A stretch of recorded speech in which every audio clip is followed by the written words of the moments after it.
and I'm pleased to be back in Belfast today, with under 8 weeks to go until the UK leaves the EU. I recognise that this is a crucial time for Northern Ireland, and ensuring that the unique needs of this part of the UK are met has been one of my chief priorities ever since I became Prime Minister. Any border that weaves its way through farms and villages, bisects hundreds of roads and lanes, and which is crossed and recrossed by thousands of people every day, would pose a logistical challenge in the context of Brexit. But when you add to those geographical factors Northern Ireland's complex history, the different traditions and identities that make up its community, and the long path to peace that the people of Northern Ireland have walked over the last 40 years, the challenge is even greater. Over the last 2.5 years, we have come a long way towards a solution that works for Northern Ireland and Ireland. We have agreed mutual protections for citizens' rights, the maintenance of our common travel area, and set a framework for our future relationship that ensures tariff and quota-free trade and protects our close cooperation on security and law enforcement. But the UK Parliament rejected the withdrawal agreement because of their concerns about the backstop, the legal protocol to prevent no hard border in the event of our future relationship is not in place at the end of the implementation period. Now, I know that many people in Northern Ireland and indeed across this island are worried about what Parliament's rejection of the withdrawal deal means for them. So I'm here today to affirm my commitment and that of the United Kingdom government to all of the people of Northern Ireland of every background and tradition.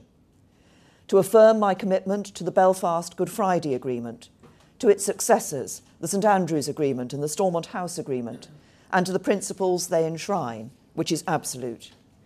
And to affirm my commitment to delivering a Brexit that ensures no return to a hard border between Northern Ireland and Ireland, which is unshakable. I was 12 when the Troubles began and 41 when the Belfast Agreement was reached. For all my adult life, Northern Ireland has been a central political issue.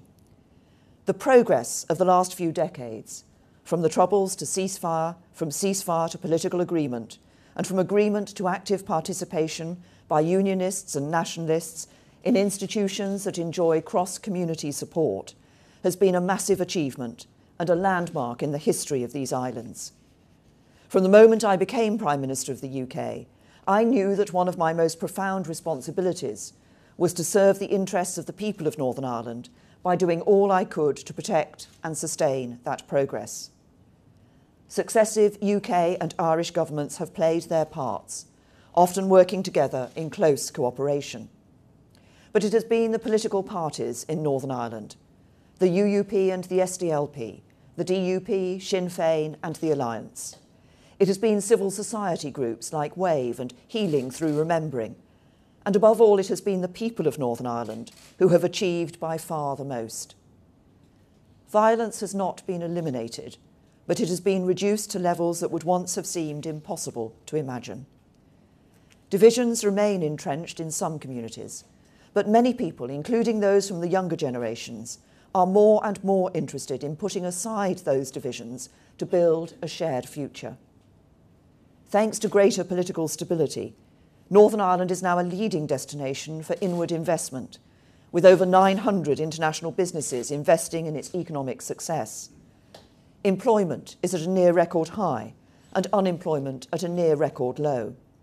And that transformation is reflected in the image that Northern Ireland projects to the rest of the world today.